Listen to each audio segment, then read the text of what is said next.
Kerri. And we are Paranormal Chicks. Episode 56. And Kerri is not sick. Yes, she is. Never mind. You can hear it in her voice. This is the, This is a sickness that never ends. It goes on and on, my friend. That was really off key. Aside from the illness, what's been going on? Life. I don't know. I don't either. You know what's going on? Patreoners. Mm-hmm. We got a couple, y'all. Uh-huh. I don't know why I said it like that. Y'all come back now, you hear? Mm-hmm. All right, we got Wendy J. from California. Melanie P. from Idaho. Idaho. Sorry, go ahead. DW. DW. I actually feel like that's somebody. Wasn't that on Dallas? DW? I don't know. Are you thinking of like W? No. WD-40? It's like who shot? That's JR. Oh. Well, DW sounds like a thing. Anyway. DW is the redneck of Dynasty. Yeah. That's the Dallas, yeah, whatever. That's the Fort Worth version. Just kidding. Love you all. Fort Worth. I have no idea. I've never even been to Fort Worth. Oh, God. Okay, anyway. D as in DEA. Mm-hmm. W. The agent? No, the girl. The one in North Carolina. Okay. So DW from North Carolina. Okay. D-Dub from NC. DWNC. DWNC. Oh, I know what it is. Democratic National Convention. The D. Not the W, but I was like, why? Well, then I went DNC, but I was like, wait, now that's a procedure. A different one. All right, y'all. Okay, keep moving along. Here's what we do with your names. Mm-hmm. All right. Brianna Y. from Pennsylvania. Sandra O., not the actress. But I love her. From Quebec. Ooh. And Regina T. from California. California. Fornication. I thought you were going to go, California. No doubt about it. Oh, knows how to party. I thought it was no doubt about it. It probably is. If I am right, I'm looking it up. I think it is. That sounds right. Okay. Some people think it is California, don't start a party. Yeah. Oh, the original lyrics. California knows how to party.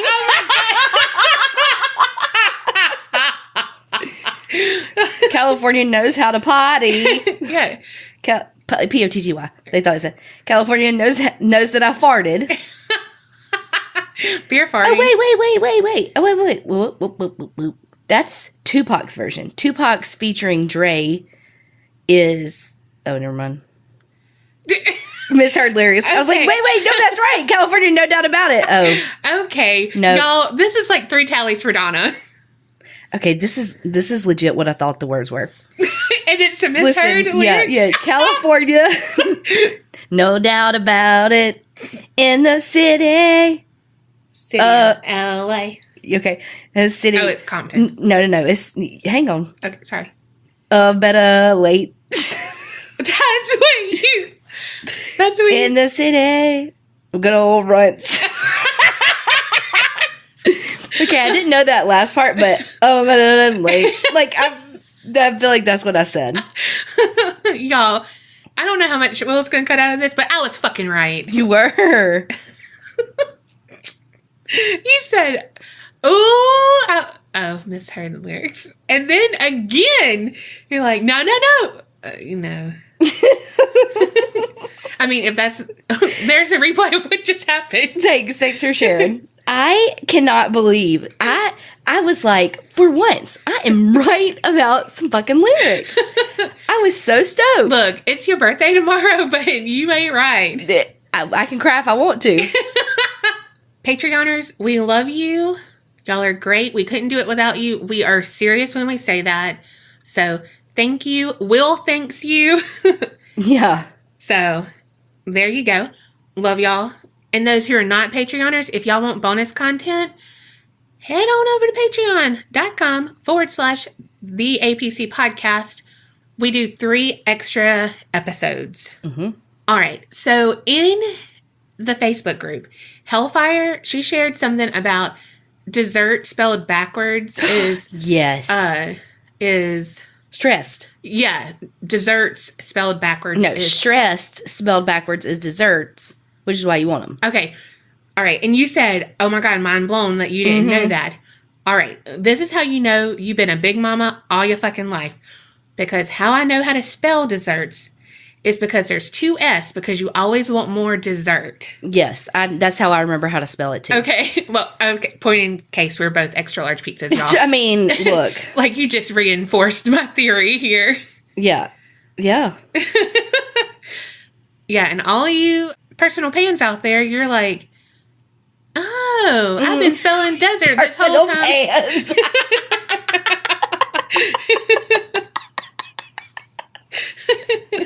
I mean, we skipped small and went straight for fucking personal pans. I mean, so I was listening to a podcast the other day. Uh-huh. And guess what I heard? What? Our promo. Woot woot! It was on Hillbilly Horror. Okay, so W's and R's are yours. H's clearly are mine. Hillbilly Horror Stories. Mm-hmm. Horror is a really hard word. Say it. Horror? Oh, why do I say horror? Who says horror? Me. That's why it's so hard. It doesn't have an A. Horror. You're horror. A pirate. Horror. That horror show over there. I can't. Sounds like I'm saying... Okay, horror. That's still really hard. That's harder than rural. What? It's not. Okay.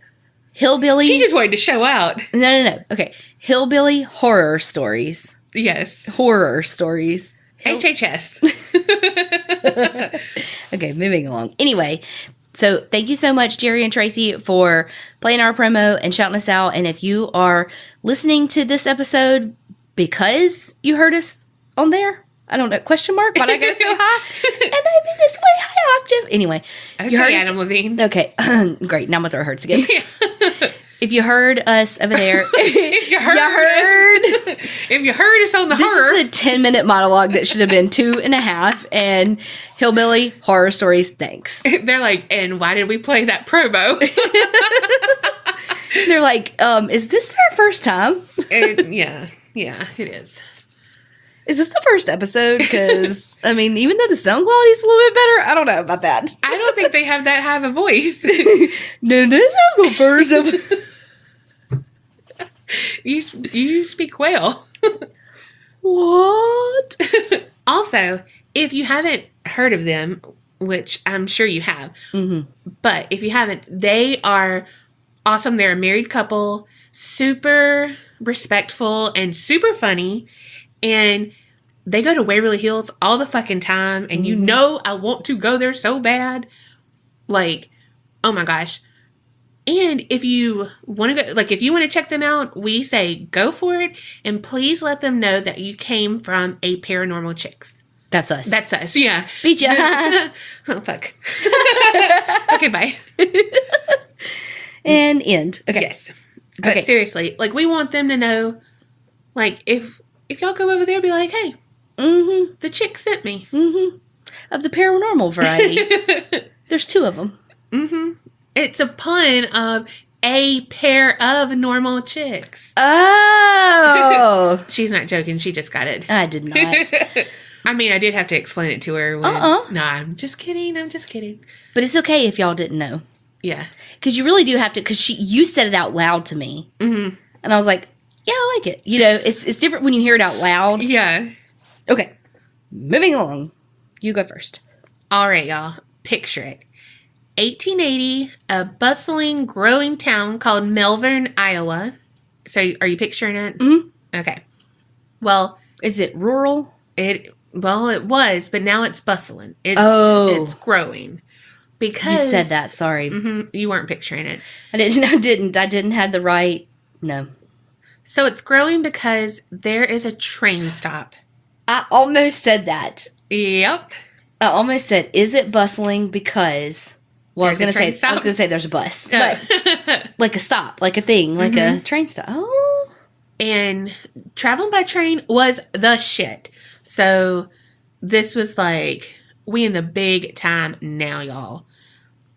Well, the Cottage Hotel was the town's first hotel, and it was like the fourth building to ever be, because again, it was nothing, and then that train put a stop there, and so everyone rushed to do, to build stuff, all of that, which, if you watch Hell on Wheels on Netflix, you know all about this. All right, so it was built by Captain Cullers, like... Of the wind? No, Pocahontas. Cullers. He set up this hotel for his, like, sailing buddies and everyone traveling in that way, too. But also because of the train. It was 10,000 square feet.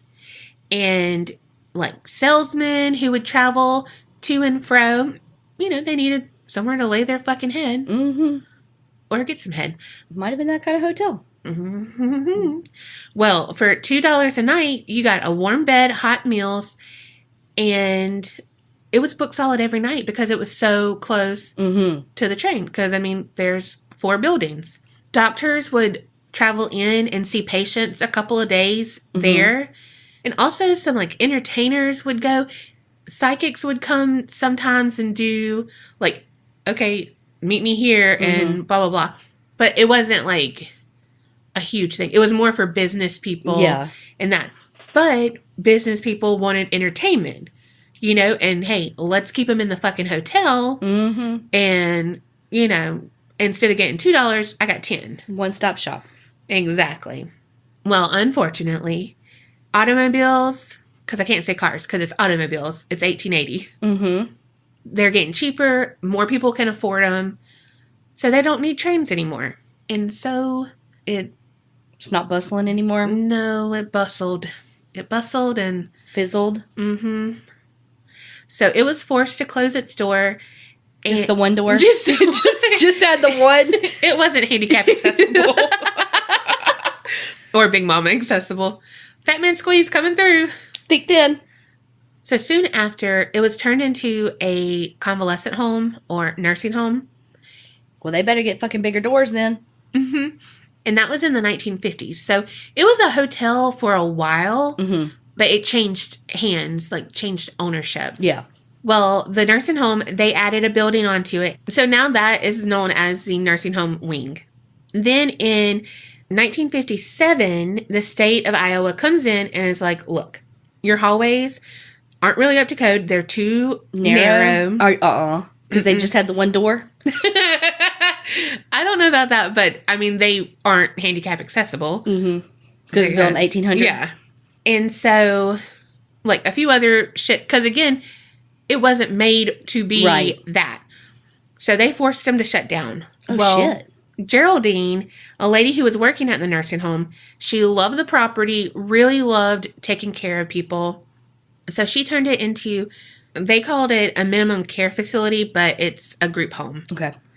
So she put her home, which was a trailer basically, right next to it so she could always be available, just, living her best life at this. Well, she was 87 years old. Damn. By the, at a certain time. She didn't start this at 87. But they basically, the state of Iowa came in again and forced her to retire. Because, well, she can't take care of any, like, she can't do what, she can't be a manager if she can't, like, she needs a manager for her. So it went to another guy, a gentleman, if you will, who was not a gentleman, turns out. Uh-oh. Turns out he was a fuckwad. Very terrible. Abusive, verbally and physically, sometimes. Not all the time, but that's how abusers are. If you believe in heaven and hell, there is a fucking special place in hell for people who abuse the most vulnerable populations. Oh, yeah. Such as children, the elderly, and the sick. Totally fucking agree. And it housed people who were basically in rehab, like alcoholics who were seeking treatment, all the way to people dealing with schizophrenia, DID, which is dissociative identity disorder. That. Mm-hmm. Which used to be called multiple personalities. Mm-hmm. Since the variety of conditions were, varied. How do you, like, the people who are properly going to care for the treatment, like the alcoholic, like with substance abuse. Yeah, substance abuse. They're not going to be the people who are best suited for somebody with like Alzheimer's. Right. And so, but I mean, they're not staffing like they do now where they have, that whole spectrum of people. But this guy, he's not up to code himself. Well, he's not on the up and up. Right. So we all know, I'm not going to go into it, but there was abuse all around, Fuck him. And not only was he an asshole in that way, but he scammed money from them. I knew that's where you were going. Mm-hmm. And so in 2005, the place closed down because he was caught and now is in jail. 2005? Mm-hmm. Mm-hmm. And, okay, so this, what I'm about to tell you, is definitely, I've only seen it in one article. Okay. So. It's gotta be true. It is rumored that the Villisca axe murderer may have stayed there the night before he murdered the whole fucking family. What? But because they don't know who the murderer actually was, it's like, okay, one person that could be the murderer is rumored to have stayed here. Right.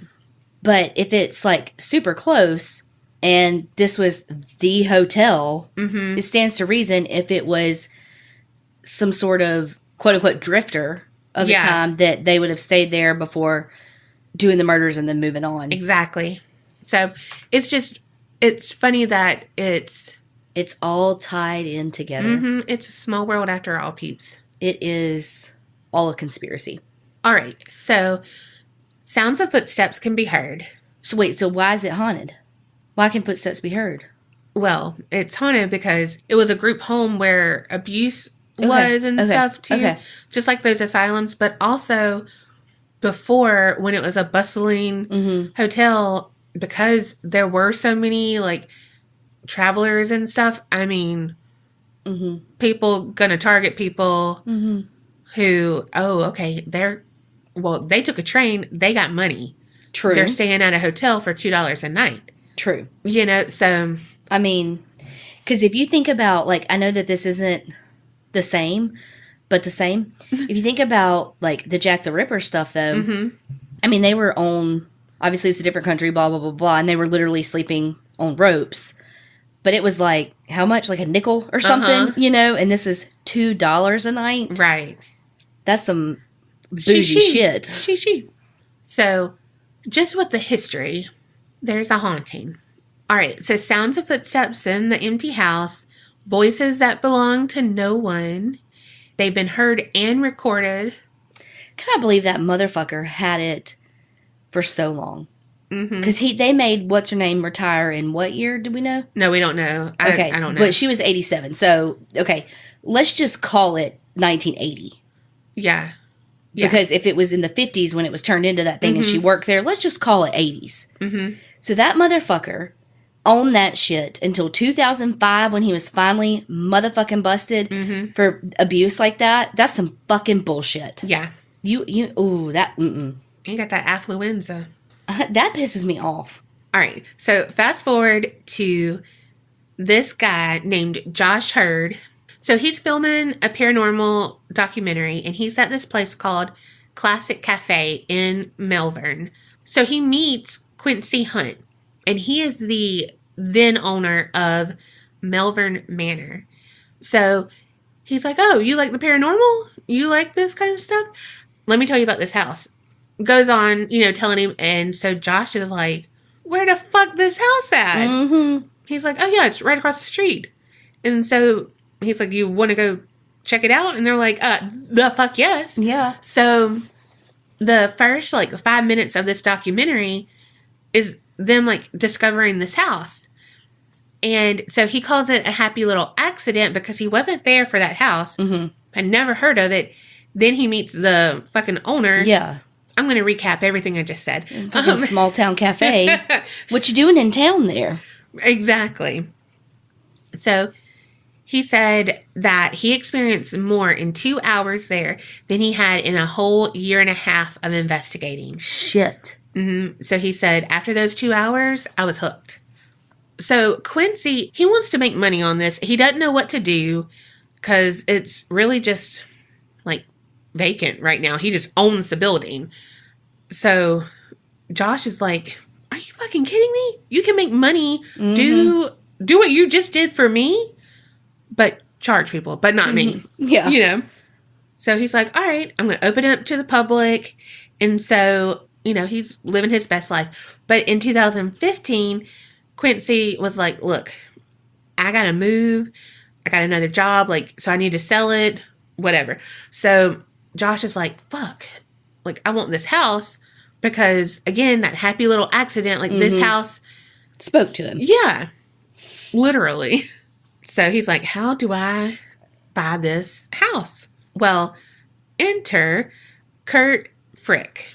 So he owns this insurance company in Omaha. And I don't know how he does it, but he works with his wife, Carol. They are just selling insurance. Like fucking Hillbilly Horror Story doing their husband-wife team. I mean, I guess we're basically old married couple and we work, but we get to leave at the end of the night. I was going to say, I get to say, go your ass home. Get the fuck up out my house. She goes, I'm fading.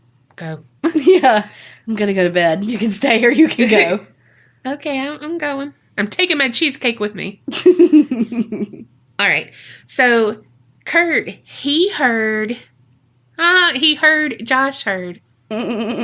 Damn. Anyway, he heard Josh talking about Malvern Manor on the radio. He's like, fuck, that sounds awesome. So he's like, all right, gather up, family, and we going to tour this house. Like, I want to do it. So they did, and he said he experienced moans, screams, and the eerie feeling of getting watched. He said he had always watched it on TV and was like, oh, it's TV, it's fake, you know, but it's fun to watch. But after spending this one little tour, he's like, no, this shit's real. Like, it's real. Mm-hmm.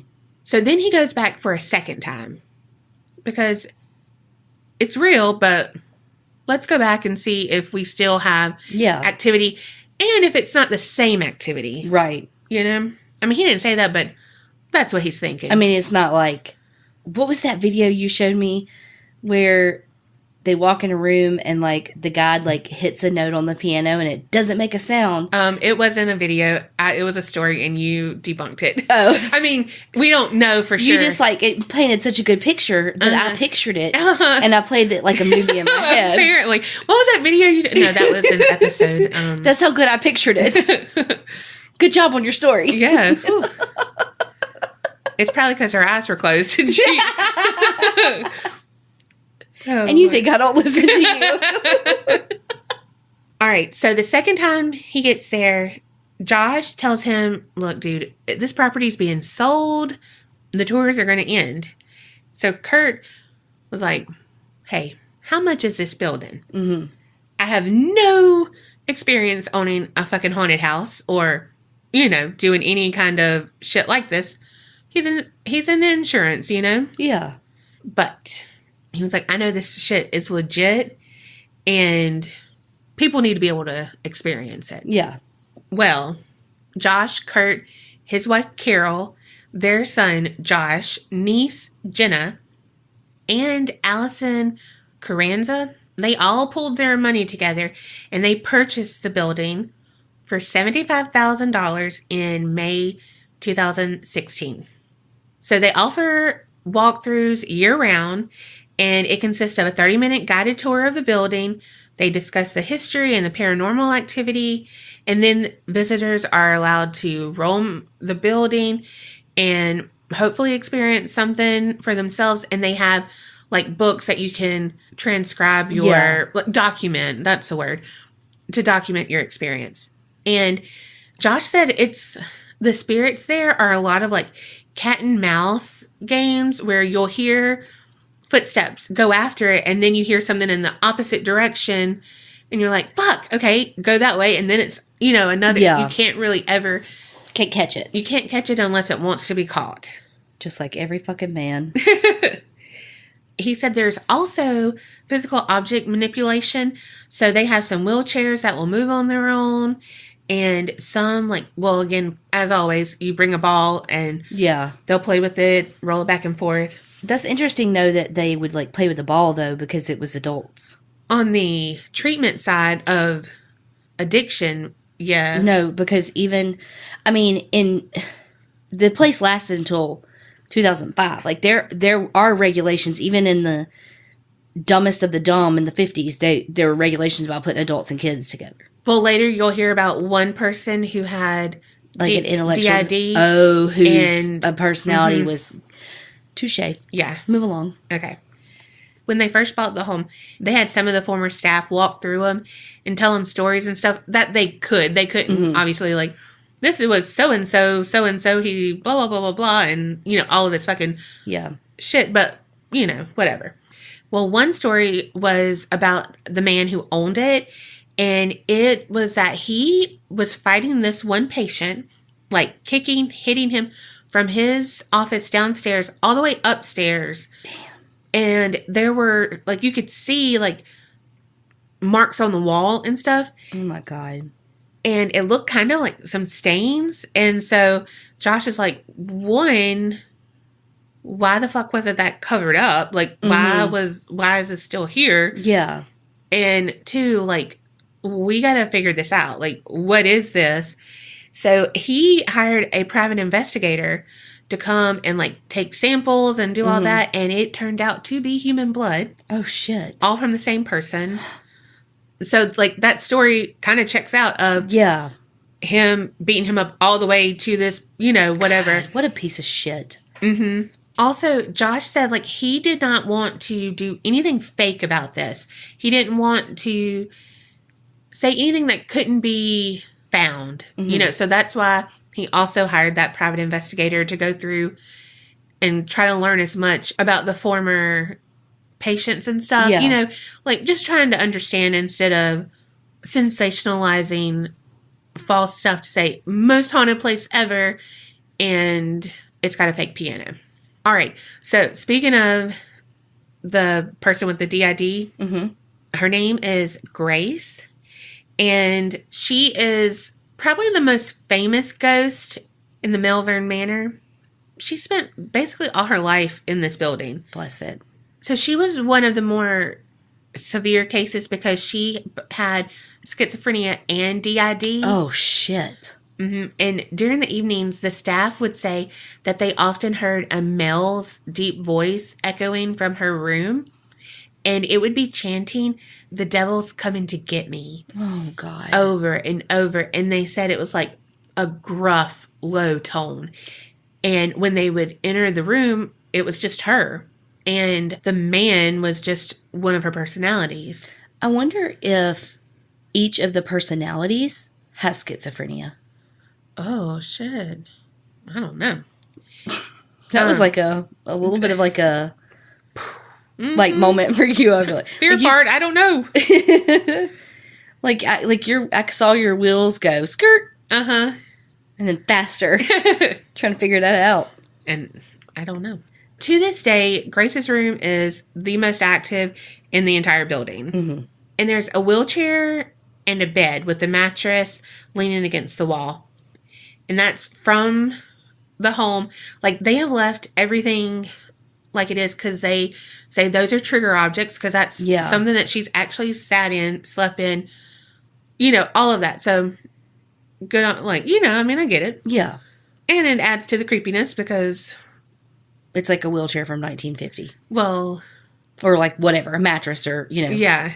And so people who actually go and investigate, they think that Grace's multiple personalities actually still exist. I was wondering that. Isn't that so bizarre? Yeah. Interesting? Yes. Well, and then I just think, because it's truly who she is. And, it's cool to think of that. Yeah. one of the reasons is because they have EVPs where there's a gruff sounding man and he will say devil man. Really? Mm-hmm. And just like the gruff voice when it was like the devil's coming to get me. And then they always feel like they are being watched. Like it's that overwhelming feeling of just, and you're in my personal space, whatever. So it's like she's just so active in there. She seems to like guys more. And if a guy will sit on the bed or in the wheelchair, they will feel her grab them.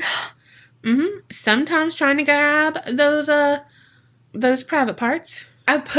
So she's all about carbs and cock too. Get it, girl. Get it. You know, Kurt, he played a recording that he took in Grace's room, and it has like some background noises, and then you can hear a woman's voice say hello. Damn. It's just like, I don't know. So another active area inside the manor is a room that once belonged to a woman who was admitted to the convalescent home in her mid-30s. Oh, my God. Mm-hmm. And it was by her husband. She had become very obsessed with the idea that he no longer thought she was beautiful or, you know, attractive. Same difference. And that thought began to just consume her. Mm-hmm. And so obviously he's worried about his wife. And so he had her committed for her to receive treatment. But unfortunately, nothing helped. The staff would find her standing in front of the mirror in her room, slowly pulling her hair out, like chunk by chunk. Yeah. And she was medicated, but her mental health just continued to, you know. Deteriorate? Mm-hmm. So it's fucking ours, dude. That's a hard one, though. It's like 8 syllables. Yeah, and there's like R-I-O-R. Mm-hmm. That... I mean, you basically said roar, whatever. The lion roared. That's a good way to remember it. And she died shortly after. Oh, God. Mm-hmm. Well, visitors often report seeing her still standing in front of that mirror and still pulling her hair out. Oh, God. Very angry expression on her face. They also smell BO in that room. Oh. And they hear moaning a lot. And at one point, there were about 45 people, I'll say 30 to 45 people on this tour. And I believe Josh at the time was like, okay, to communicate with her, he asked for her to open the door on command, basically. And she did. And then she would close it on command, too, in front of all those people. And it wasn't rigged? Well, who knows? Then another spirit is Inez Gibson. And up until recently, we really didn't know a lot about her. We just knew that it was a little girl in this room. And they didn't have a name or an age range. And the only reason they knew it was a little girl's room was from previous employees and the stories that had been just passed on. On occasion, you can pick up a little girl laughing, and it sounds like someone playing up and down the hall. Mm-hmm. In some spirit box sessions, they heard a little girl's voice, but just small snippets, not a long, not even a word, really. Now, it's thought to be this girl, Inez Gibson, and she was born August 6th, 1888. Oh, my God. Mm-hmm.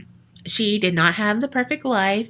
Her parents were divorced, and when she was young, neither wanted responsibility of taking care of Inez and her younger brother, Otto. Bless it. So her aunt and uncle adopted them, and T.D. Gibson was her adopted parent and was the uncle, that I just mentioned. And he was the prominent grocer in Malvern, and at one point, an owner of the manor. One day, Inez's mother wrote to the family, and she was like, BTW, I'm on my way. I'm going to pick up my daughter. Oh, no. Yeah, so this made Inez very depressed, and she was like, I would rather die than go live with my mom, who hasn't wanted me. Mm-hmm. And who knows the rift between her aunt, who is now her mom, but like her biological mom, playing two sides or whatever. You know, who knows? So one day, her little brother Otto found Inez hanging in her closet by her jump rope. No. She had died by suicide December 21st, 1990. She was only 12 years old. Kurt Frick, the other owner of Josh, the sometimes tour guide, he said that his daughter asked the ghost how old she was, and she answered 12. Oh my God. God, that breaks my heart. Like, if she'd have just waited like a week or whatever till her mom got there to just see and be like, I'm not going with you. Yeah. Oh, that breaks my heart. Another ghost is Susie, and the former nursing staff told Josh and Kurt about her, and she was a lady who was middle-aged, but mentally 10 years of age. They found coloring books and activity books in her room, so they left everything there. And so he tells people, like, if you want to communicate with her, like, write in the activity book, color on a page. Yeah. Things like that. Well, she loves to interact with people. She will flip pages in the book. So he is like, that is so fucking cool to see this book open and, you know, a page just flips. Shit. Like, that is TV moments right there. I mean, and I'm sure there's a way to make that happen, like, you know, but that's really hard, I would imagine, to fake. You know? Or you have to have a lot of money.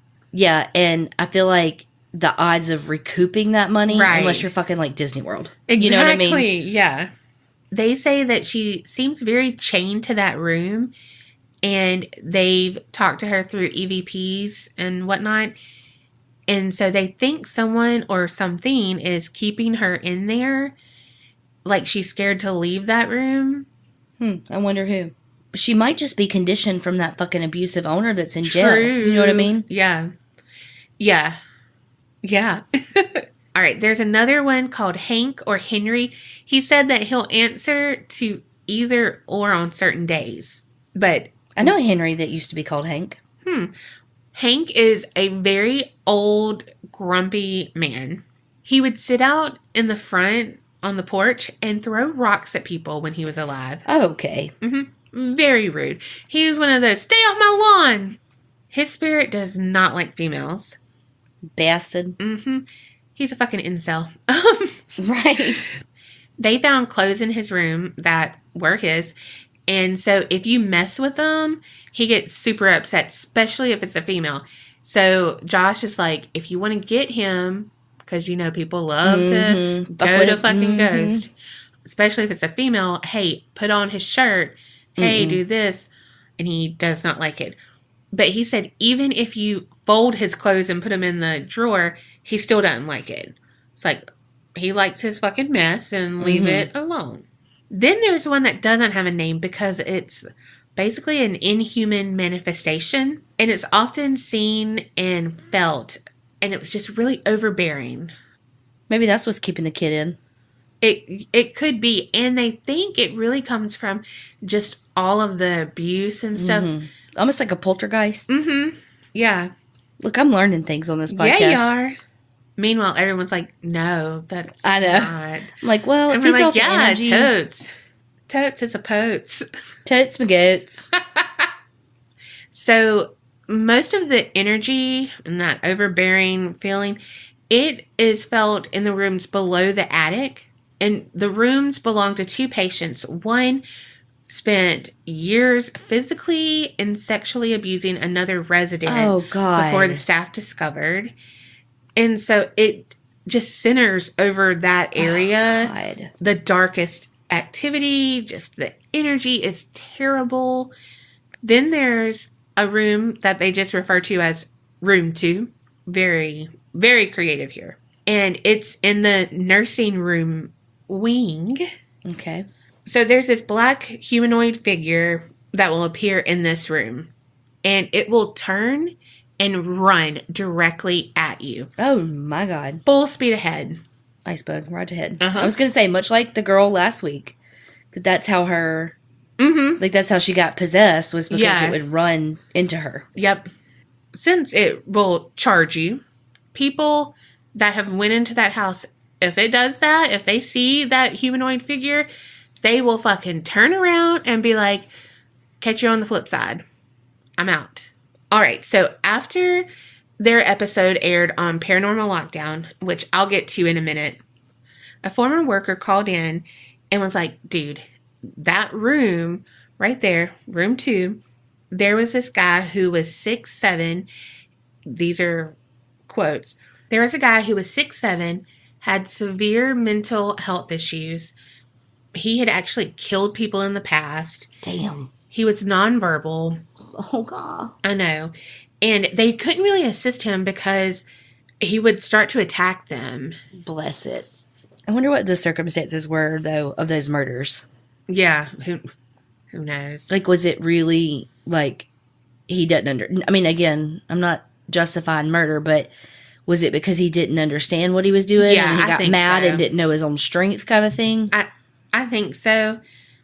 And I know at this point, it wasn't too far back. It wasn't the 1800s when this was happening. However, him being nonverbal and stuff, I'm sure he didn't know how to communicate. And they, they didn't probably, I don't know. I don't want to assume, but I'm going to assume, like, not make the effort, but you know what I mean? Just like to know really how to do that. They didn't have the capacity to do it, probably. Yeah. I mean, especially if it was, they didn't. And just society in general, I mean. Hell, even now, people don't understand people who have autism spectrum disorder and are nonverbal or, anything. I mean, people, they just don't get it. I thought you said bitches don't get it. I mean, they don't either. But, yeah, so, bless his heart. But one of his well-known, like, behaviors would be at bed check, he would run and chase the worker down the hall. What? Mm-hmm. And so they're like, damn, this is probably residual haunting because it's just, looping over and over. They never just see the humanoid figure other than in room 2. And sometimes it will run at you, chase you, basically. Another place is the attic. I remember below it was the pervert. And they don't know what the attic was really used for, but just negative energy up there. There's paint, trim. So it was used for something. Like you wouldn't go through all of that just to store shit up there. Right. The chimney had been knocked off because there was a chimney up there, but it had been knocked down because there was some sort of fire up there. Oh, God. And so it's been damaged, but he's looking into that, trying to get his investigator to find out more about that and maybe if it took lives or what.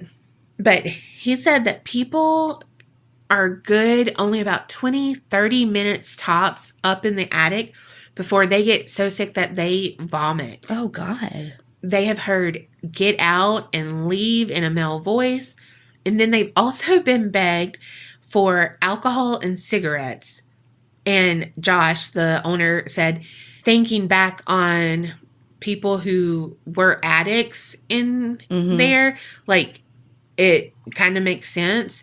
And there has been a time where they left some alcoholic drink, I can't remember, but they left it there in the attic. And a little bit later, it was like some was missing. Damn. Yeah. They've had EVP sessions up there and spirit boxes. And through those devices, they have heard growling and scratching on the walls. And he said there is like a partition behind one of the walls. And so he thought, shit, there's an animal up here. That's got to be it. And he looked everywhere, didn't see any droppings, didn't see any scratches on the wall. So, people hear growling, though, and I'm surprised he didn't say it, but they normally say demon. Yeah. But he didn't say it, but just very negative energy. All right, so Paranormal Lockdown, not my big douche, but, so right when they go in, Katrina said that she felt like all of these people are watching me. Like, I'm not supposed to be here. You are out of place. Get the fuck out, As they walk through the building, Nick feels a connection to Gracie, and he believes that her memories are still lingering in her room, and he could just sense the energy, and he could sense confusion. Which, gosh, I know. Katrina kept feeling the same, that someone was watching her, and while they were attempting to make contact with Inez, like, it was just so heavy in there. And again, remember they said that they thought something was keeping Inez in there. So that could have been it. Rob's camera battery just suddenly drained. Nick feels as though he's walked through some type of static electricity. Previous investigators have said all types of physical reactions, like feeling faint, nauseous, dizzy, etc. Johnny Hauser joins them on Paranormal Lockdown. He's a paranormal investigator, and he happens to live next door to Velisca. Really? Mm-hmm.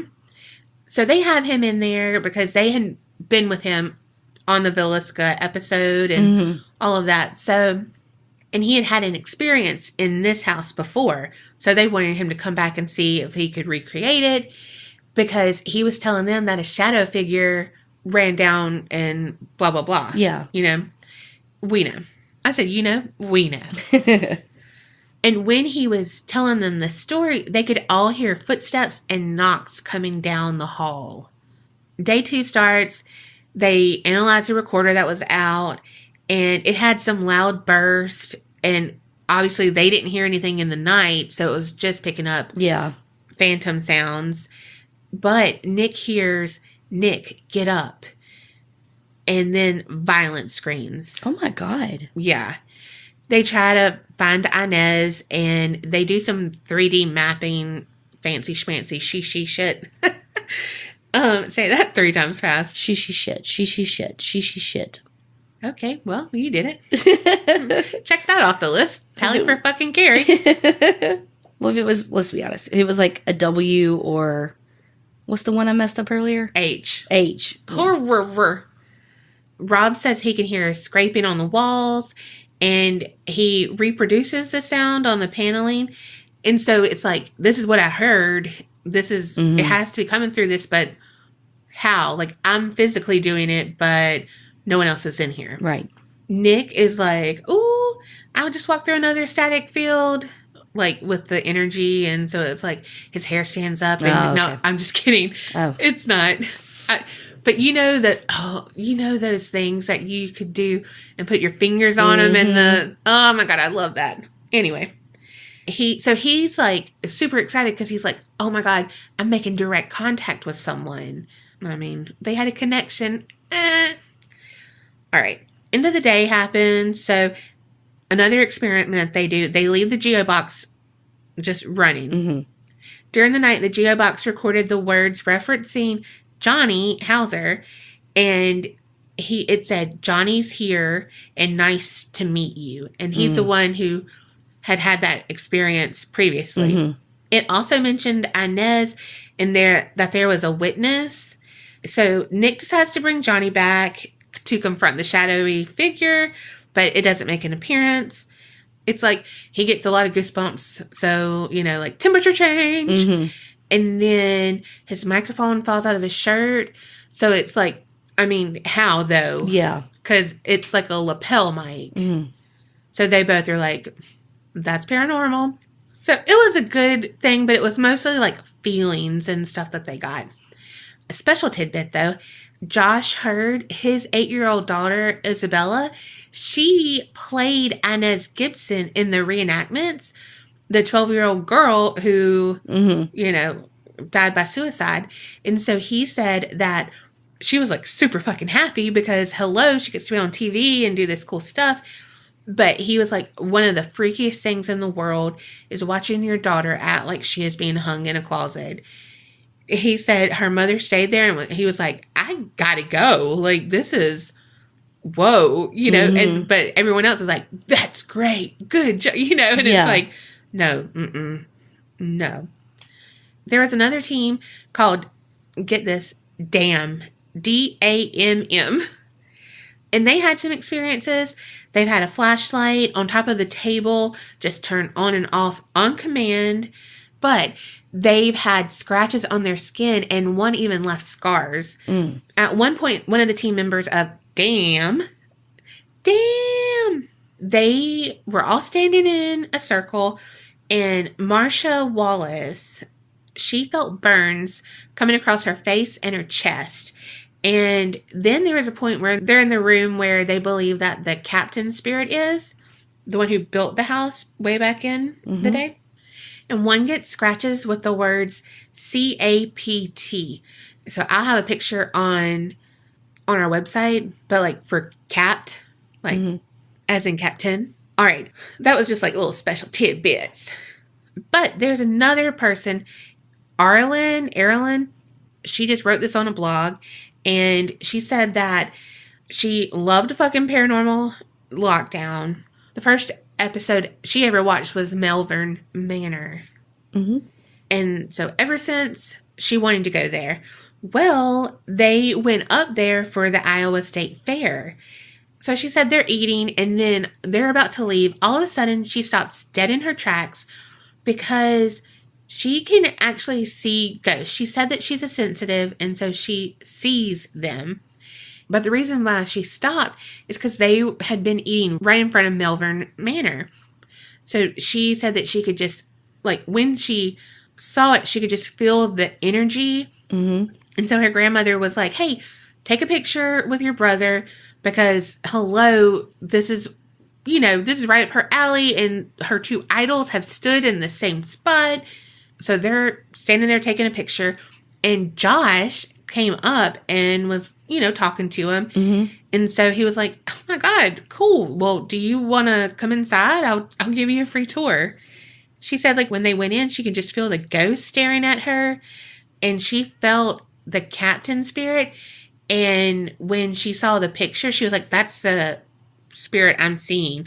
And it was him. And so, like, it was just cool to have that. And then she said that they passed by the kitchen area, and she just saw residents walking.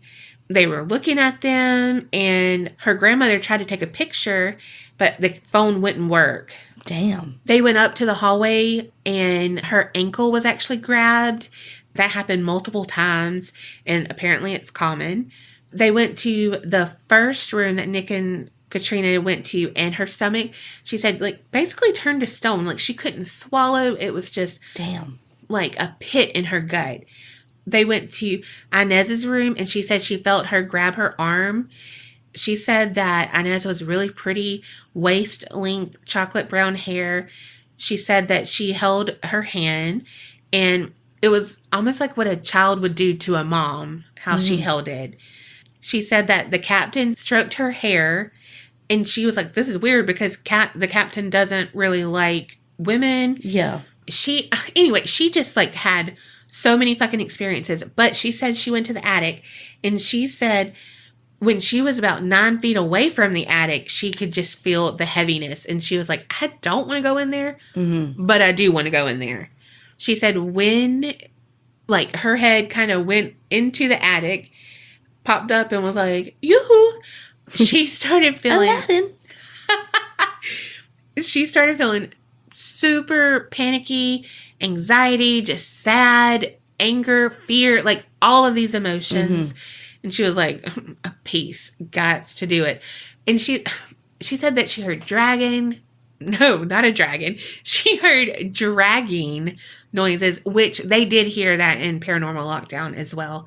She said what she felt with that dragging, that it was a man. And she said everything felt masculine, but she didn't exactly know, like, who he was. But that he had been assaulted in the room that Inez was in. But he was bleeding and scared and panicked. And then the killer dragged him up to the attic and murdered him and hid his body. And so she said that, like, the ghost, she feels like, is mad because no one called his murderer. But that's all, speculation. Yeah. But anyway, she said that she had, like, her chest being bumped into, her inner thigh was touched, her arm was pinched. just all kinds of stuff. And so that is a lot of it. And I want to say Josh Hurd, he is part of 2 different podcasts, the Ectoplasm Show and Conversations in the Dark. So I got some of this from his, from him. That's cool. Also, this is like postscript EP56, like nothing really to do. Mm-hmm. But okay, so I was on a forum where I found that girls thing, and then it was like, post, like if you've went here, post below and let me know. I almost said Post Malone. And I love a fucking troll sometimes. Mm-hmm. Like if it's funny, like. And it's not hurtful in it. Yeah, if it's hurtful, no. But sometimes I'm just like, fuck, people are fucking weird and fucking funny. Mm-hmm. But okay, so Juan, probably not his real name, September the 11th, 2017 at 2:01 a.m., his reply, I saw Bigfoot masturbating on the front porch while he was eating a Chalupa Supreme from Taco Bell in the other hand. Damn. And so then Sarah, March 1st, 2018 at 7:03 p.m., her reply, pretty spooky. Damn. Oh my God. And so, you know what? Sarah's onto something, because I feel like that whole manor is pretty fucking spooky. Damn. So that is all about that. Well, that story was freaking crazy. Right? I like the fact that one guy owned it for so long and was such a shitty human being and nobody did shit about it. Right. That, oh God. It just, like, it's those underserved populations that have underserved populations that have no voice and no one is speaking for them. Yeah, no one advocates for them. Yeah, and especially if they are someone who is maybe in some sort of like group home or facility because they don't have family support. Now, granted, there are people in there who have amazing family support, and I'm surely not saying anything about putting someone in a care facility, because if you can't do it at home, you can't do it at home, Yeah. But the people who are in those facilities that have no one, and so anything can happen to them because there's no one coming to check on them because they have no family, it's just heartbreaking. Yeah, it really is. Golly. Well, let's hear your sad-ass story. I swear to God, I was like, well, now that we've done your sad shit, I'll do my sad shit. So for mine, we're not going back in time as far as yours. Okay. But we are going to catch a plane. It's a long fucking plane ride, but we're going to the land that you love. Australia? Uh-huh. Oh, yeah. Okay, so I am doing the murder of John Price and his killer, Catherine Mary Knight. So, okay, quickly, Catherine, she, as everybody, I say this every time too, but anyway, super, like, unconventional childhood, very dysfunctional. So her mother was married to this guy and lived together in Aberdeen in New South Wales, and they had 4 kids, 4 sons. Well, her mom started having an affair and got pregnant with Catherine, which I think she goes by Kathy, so I'm probably a flip-flop. You know me, I have terrible memory. Paula Gertrude. I mean, names, what do they really mean? Well, when she got pregnant, it was like this huge scandal in the town. And so basically, her mom and her dad were like run out of Aberdeen because they were in such a small, like, rural community where it was like super conservative, and they were like Scarlet Letter. Yes. And so they ran them out of Aberdeen and they moved to Moree. Well, they went on to have a shit ton of kids, and but Kathy, whatever, actually had a twin sister. There's reports of abuse and that her dad was a shitty shit. So Kathy's great-great-grandmother was Aboriginal, and that was something that Kathy was proud of, but it was kind of like a hush-hush thing because at the time, there was a lot of racism in the area. Her dad was an abattoir, or worked at an abattoir. What? Or is one. The people who, like, cut up the animals and stuff. Like, butcher them and all of that. Like, skin them and all of that before they What is it process called? them. An abattoir. A-B-B-A-toir. Hang on, let me find it on my sheet. It's a slaughterhouse. Okay. Why'd they have to she it up? Abattoir. Sounds so fucking fancy, and it's like kill. Yeah. Slice and dice. So when she was 16, because she like loved that her dad worked there Was at the they place. what? He was either an abattoir, maybe the R silent. Apparently, I've gone third down stupid and I can't remember how to pronounce it. Anyway, she like loved it though, like because she had this fascination with knives, and so she was like, loved it, right? Oh, I bet she played Fruit Ninja. Okay, well, she was born in like 1950, so no. She might have made Fruit Ninja. She may have. So her twin sister, and one of her brothers all joined the family trade. Because it was, so where they lived was from what I understand, it may not still be now, but like a poorer area where it was like that kind of labor or work was common. So when she was 16, she dropped out of school so she could go start working at the slaughterhouse. She was a badass fucking bitch. Like, she had really bad anger issues. And so she could like... And she loved knives. Yes. So she would fucking flip the script real quick on you if you offended her or you made her mad, anything. And she would like whip out her knife and be like, fuck you, motherfucker. That's the thing. She fell in love with a guy named David. They got married as soon as she turned 18 and she moved in with him. So on the wedding day, it was a huge day, huge party. Everybody got shit-faced. You know how exhausting wedding days can be. Mm-hmm. You know, what we've heard. Mm-hmm. We didn't actually have one. No. Nor, I don't think I would. Me either. Anyway, so after they leave the big party, the big shebang, they go to their hotel or wherever. And David falls asleep because he's exhausted. Mm-hmm. So after he went to sleep, he woke up because she was strangling him. What the fuck? She was so fucking pissed. She, like I said, she just would get, like, when she got mad, it was like huge scale mad. You know, It wasn't like a wake him up and be like, what the fuck, you douchebag? It was like, I'm going to fucking strangle you. You want to sleep? You can sleep when you're dead. Right. And that's going to be right now. So later in their marriage, he worked at the slaughterhouse as well. And he was in charge of killing the pigs. Oh, gosh. And she loved it so much that she would just go, like, watch him sometimes at work. Oh, my God. She's so weird. Yeah. They had their first kid in 1976, and she was, especially after she had her first child, Melissa Ann, she was very, like, again, possessive, super moody, would just fly off the handle. So he started having an affair and left her. So as part of her revenge for it, she took little 2-month-old Melissa Ann in her stroller, took her down to the train tracks, and put that stroller on the train tracks to let her daughter die. What the fuck? So a guy who was nearby the train tracks was like looking for, I don't know, cans or some shit, heard the baby crying and was like, oh my God, and like ran and like saved her before a train came. Holy fuck. And so later that, like right after that, she had an axe like she had gotten from just like a backyard nearby, and she was like swinging it around her head and like threatening to kill all these random people.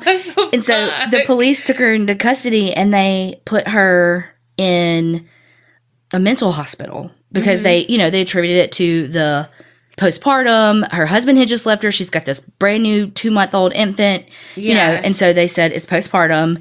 They put her in a hospital and then they let her go. Oh. So a couple of days after that, she took the baby and went to her neighbor's house, and she was like, oh my God, my baby is sick. Can you please take us to the doctor? And so the lady gets her in her car, goes to take her to the hospital. Well, Catherine flips on her and is like, take me to David, and slashes that lady's face with her knife. What? Yeah. So the lady like pulls over and jumps out of the car, and like that's the only way she survived. They call the police. When the police get there, she has this little boy holding him by the shirt, like waving her knife, losing her shit. Why did she keep waving it? She's like, wave your hands in the air, but just knives. I don't know, that was a stupid joke. Okay, anyway. So here's the kicker. Oh, God. The police get there and they get the kid away from her. I just have to read this quote, okay? That they managed to, like, drag the kid away by attacking Catherine with a couple of brooms that were handy and grabbed her when she dropped the knife and let the lad go. Because they were at a gas station, so I guess gas stations just have, like, a shit ton of brooms laying around. So they were like, I don't know. It just created a visual that I was like, okay. So, from there, she was put in a psychiatric ward of a hospital again. David comes to, like, because he gets a call, he comes to be like, oh my God, because his wife's even though he left her, like, it's his wife, she's in a psychiatric ward. And so she's released on August 9th, 1976. These days don't matter. But she was released to her mother-in-law. So she and her mother-in-law go pick up the baby from where she was staying because, let's just give her back custody. Mm-hmm. And then not long after that, she and David were back together. Oh, gosh. That's going to be a theme. So after they got back together, it was even worse than before because once you cross that line, there's no going back. So she would just fly into these violent rages and, like, beat him with her fists, with kitchen appliances, like, literally anything she could grab. Like, she was like, let me grab that right there and smack him over the head with it. What the fuck? So even after all that got worse, they had another kid. Oh, my God. She's got the golden pussy. Like, when you hear the story, you're going to be like, what does she do in bed? Right. Because I needs to know. I need you to draw me pictures so that I can emulate. Well, they say the crazier the people, the better the sex. Mm-hmm. Well, this was going to be the best sex of any man's life ever. She fucking cray. So one day in 84, David comes home and just like that, she's gone. Up and vanished like a fart in the wind. He comes home and, like, everything's gone. She's gone. The kid, like, one of the articles was like, if it wasn't nailed down, she fucking took it. Like, curtains. Damn. I mean, literally everything. And he was like, girl, bye. Yeah. So she moves back to her parents' house in Aberdeen. She goes to work there. She took her maiden name back. Blah, blah, blah, blah, blah. And he didn't know what caused this? No. Supposedly. Who knows? Yeah. So after she left her husband, she found a new lover, Dave Saunders. They moved. She loves Dave's. Oh, yeah. So she was working as an abattoir, and I'm really probably saying that wrong. Anyway, she had really bad back problems because she was, like, bending over the carcasses so much and all that they say her back gave way. I don't know exactly what that means as far as, like, what actually happened to her, but... Yeah, and I mean, I'm sure slinging knives around like their helicopters didn't do a great deal for her back. Right. So she ended up getting, like, a workers' comp payout, and because her back was to the point where she couldn't work anymore. So she got this huge workers' comp payout that she used to pay off this house that she and Dave had bought. So they had a very tumultuous relationship. She beat him just like everybody else. She was taller than him, too, and so, like, she was just, like, domineering over him. It's said that, I don't know if he had an affair or she was really one of those that, like, always assumed they were having an affair and, like, it would cause these huge fights when they weren't actually having one. But to show her what would happen, to show him what would happen if he had an affair, she slit his 2-month-old puppy's throat. Oh, fuck. That's not okay.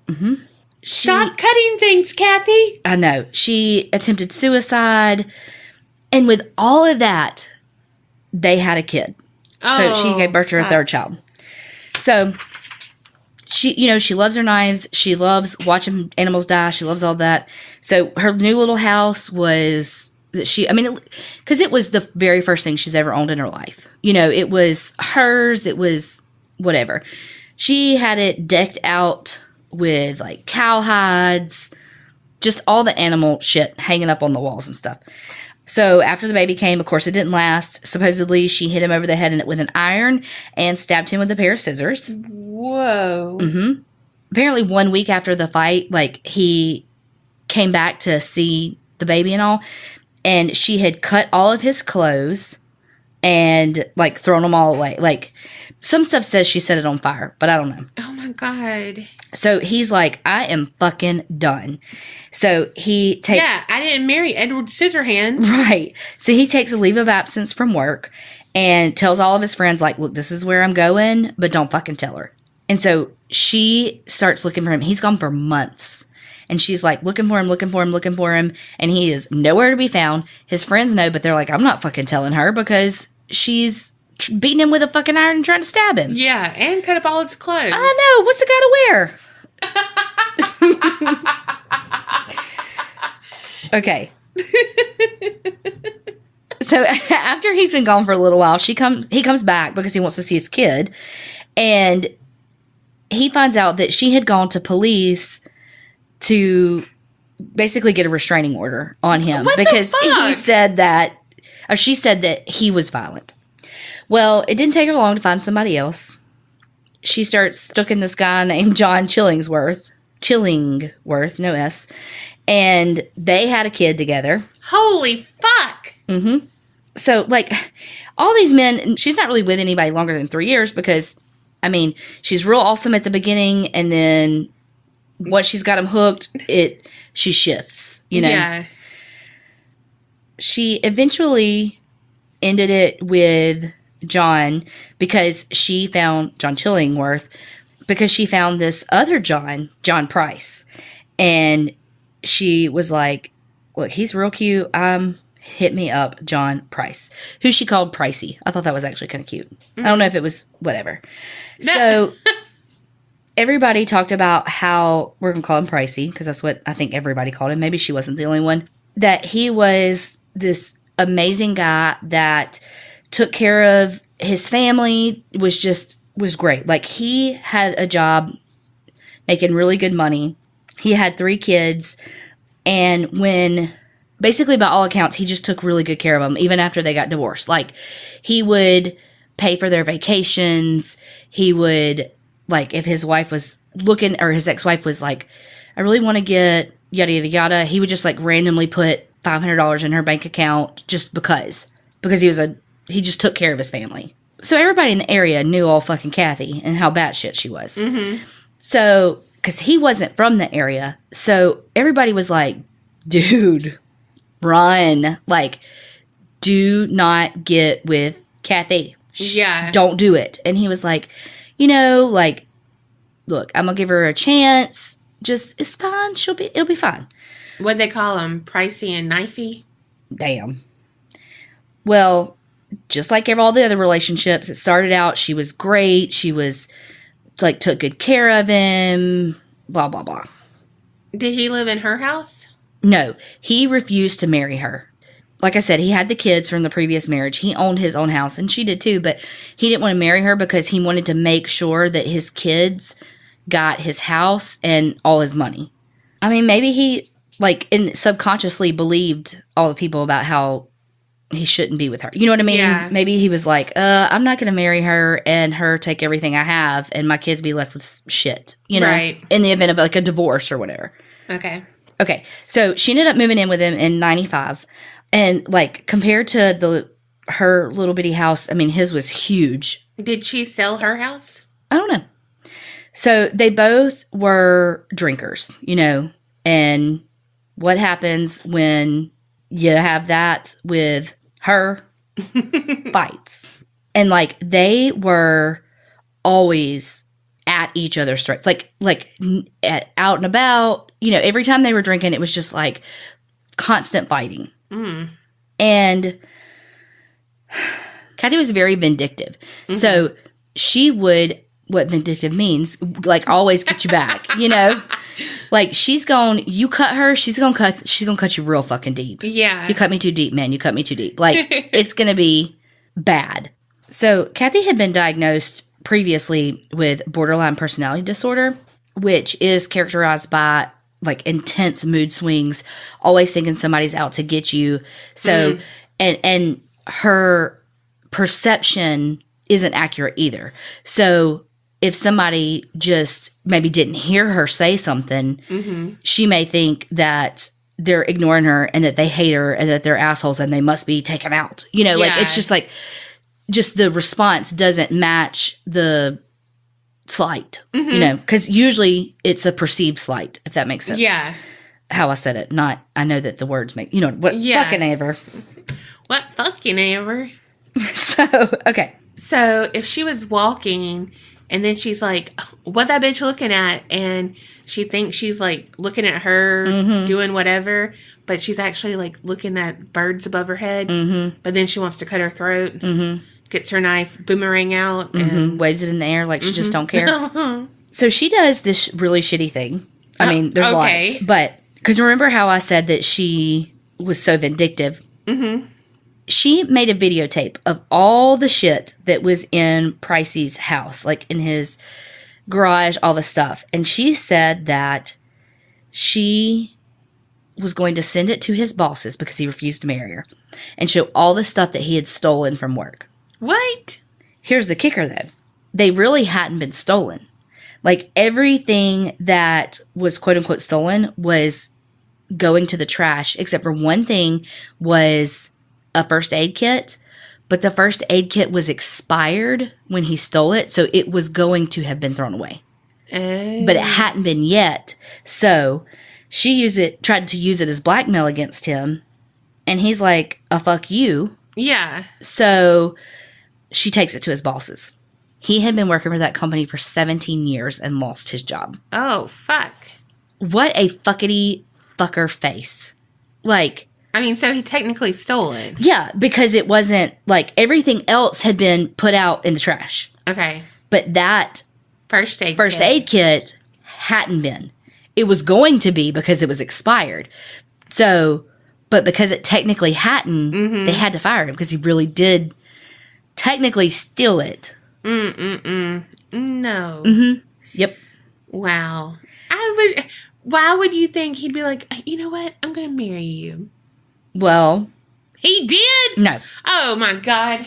So he kicked her out of his house and was like, get the fuck out. And so she moved back into her little house. Of course, and that story spread like wildfire that was like, oh my God, can you believe what she did? Yeah. Well, I guess she didn't get rid of her house then. Well, oh, true. There. So a couple of months later, they get back together. Oh, are you kidding me? But he wouldn't let her move in this time. And his friends were like he lost a lot of friends over this because they were like, are you fucking kidding me? Right. You know, like, of all this shit, are you kidding me? And he said the sex is good, dude. I mean, yeah. Like, one thing he even said that basically he was like, yeah, it was. Well, Pricey's about to pay the ultimate price for pussy. The Pied Piper. Whatever the saying is. That could be it. That really could be a tongue twister. I see what you did there. Okay. So now they're back together. They're both drinking a lot. And, you know, when shit like that goes down in a relationship, you never really forgive somebody. Of course you know, and so he lost his job. Of 17 years. And it was a apparently good paying job. And apparently the trash was good. Like, where else is he going to get his decor from? I mean, I think Case File, I think it was on Case File I was listening to about this, episode 12, I believe, if y'all want to go listen to it. His job paid him like $100,000 a year. Holy fuck. Yeah. And this was back in 95. Damn. So when they got drunk, his anger towards that came out, you know, because fuck, she cost him his job, you know? Yeah. And so they would get huge fights. Did he not learn his lesson the first time? I don't know. After they, you know, got back together, they're still fighting and all, but she's not moved in, but she's staying there. And one time, the arguments just get out of hand, and she stabs him in the chest with a knife. What the fuck? While they're in the kitchen. Yeah. I don't know why they haven't decided to only use sports. Like, this, Kathy does not need knives around. Look, Kathy loved her knives so much that they were mounted on the walls in her bedroom. Oh, my God. Mm-hmm. So, when she attacked him with a knife in the kitchen, he was like, okay, I'm done. I'm done. I'm done. And this was Tuesday, I almost said March 9th. No, February 29th of 2000. So, he goes to the court to get a protection order against her so that he could get her out of his house. Yeah. And so he gets his order, goes to work, and he's like, man, if I don't show up for work tomorrow, she'd probably kill me. Oh, fuck. And so his coworkers are like, well, don't fucking go home. And he's like, well, I have to because I have to make sure that she doesn't hurt my kids. And they're like... Wait, are his kids living with him No, now? which is stupid. I mean, It's not stupid he's not living there, but I just don't understand the correlation. But that was what he said. So he goes home. He goes to, first he goes to a pub, gets a couple drinks, then goes home.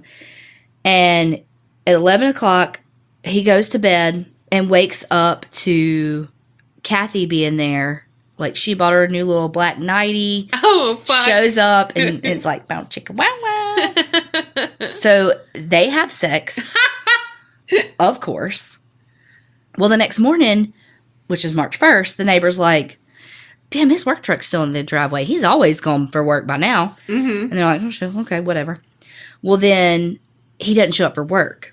And that, of all the shit, he was a hard worker. You know, he always went to work. He, loved his job, all the things. And so they tried to, kept calling him. He wasn't waking up.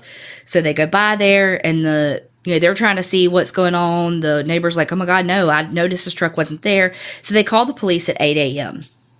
His truck wasn't there. I'm sorry, his truck is still here. Sorry. So when they get there, the police are kind of canvassing outside, seeing what's going on. And one of the officers noticed that there's some cooked meat on the yard. Oh. And they're like, what the fuck? Okay. So they're going around looking in. Oh my God.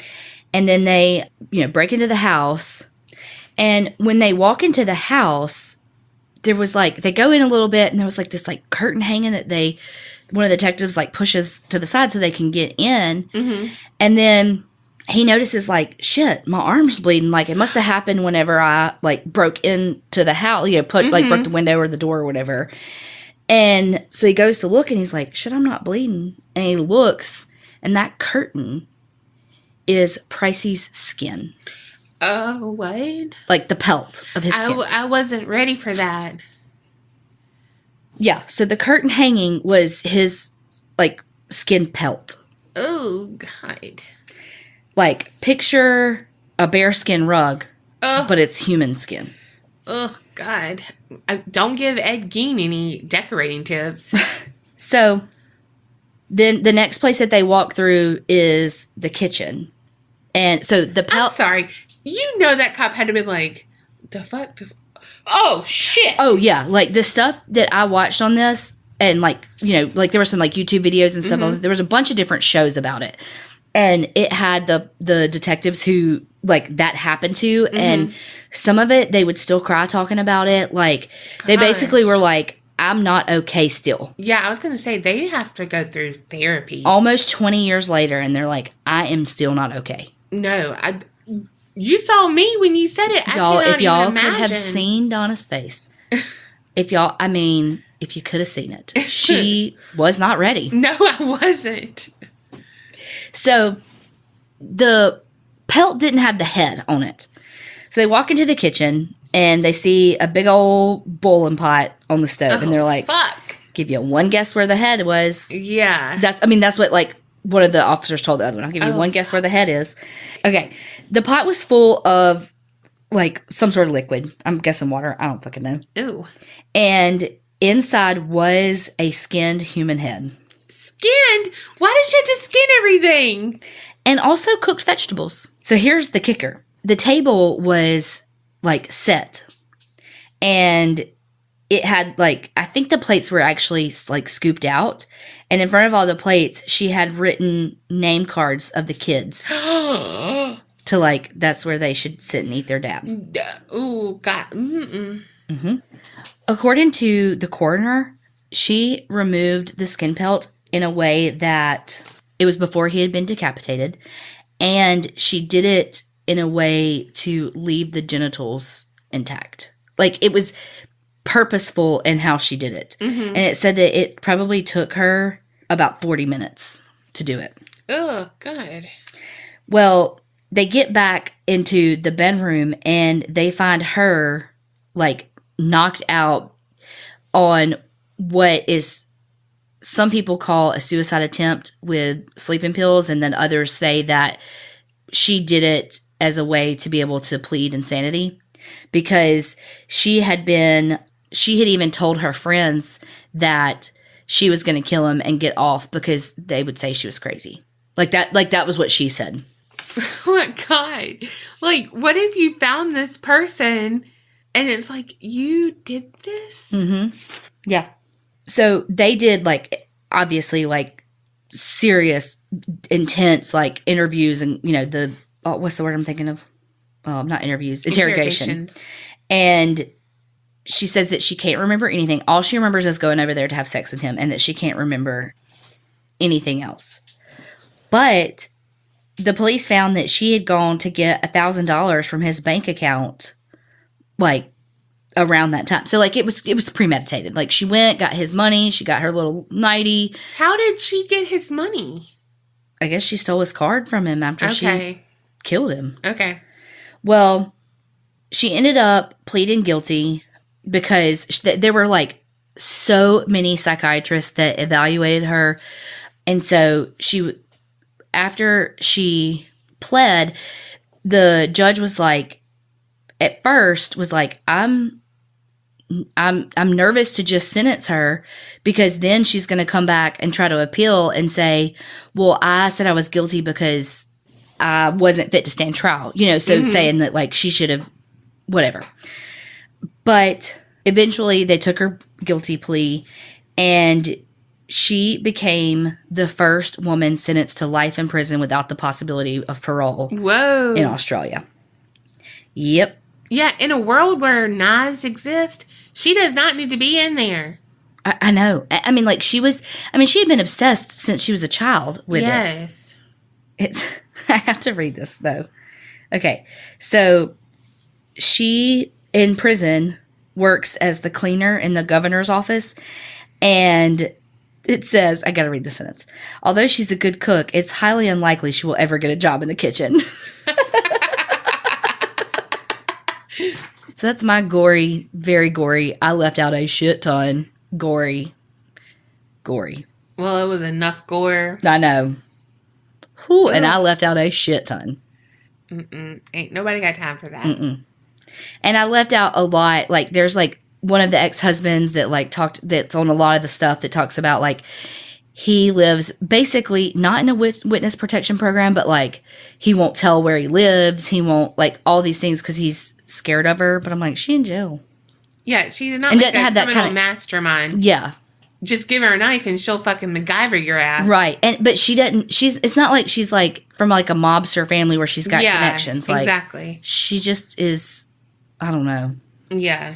Like, there was so much back and forth with her partners that, I mean, it's exactly what you think of when you think of an abusive relationship. But it's just very interesting because it's the gender of what you typically think happens in a relationship is reversed in this situation. Yeah. And so I think she got away with a lot because she's a woman, and because, I mean, think about this, happened in 2000. So you're talking from the 80s to the 2000s. Men didn't file domestic abuse charges. And even now, people probably would still be judgmental and that sort of thing because people have their ideas of traditional gender roles. And this did not fit that mold. Whew. I know. It's a pretty crazy story, huh? It really is. I really thought I had done this story, and then your reaction of what an abattoir was told me I hadn't. No. Okay, so what did we learn? Well, I learned what an avatar was. That's definitely not the word. Abattoir. You said avatar. That's the little blue guys. Whatever.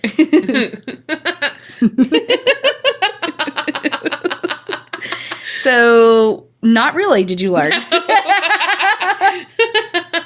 Meanwhile, I've probably been saying it wrong the whole episode. Okay. Even though I listened to like 8 things about this and they all said it. Whatever. I suck at words. Yes. Look, just give me some closed caption and I'll be good. Oh gosh. Okay. For real, what did we learn? We learned that I'll tell you what I didn't learn that I want to know is the ghosts from your story, one of them that had schizophrenia and dissociative identity disorder. Yeah. I want to know if that person's ghost has like you know what I mean? Yeah. Like well, they say it's true. the ghost has the dissociative identity disorder. That's like interesting. Well, we can go to the Malvern Manor. Okay. And you can ask Grace yourself. I don't know if I want to do that. But what if it's not Grace I'm talking to? How would I know? Well, if it's a gruff voice, you're talking to the devil man. Well, but how many other personalities did she have? I don't know. I could think I'm talking to Peter, and really it's Grace. You know what I mean? So it's like, how would you figure that out as an investigator? Like, is it really multiple ghosts, or is it just Grace? Ooh. You see what I'm saying? Yeah. Food for thought. Poor choice of words. Ew.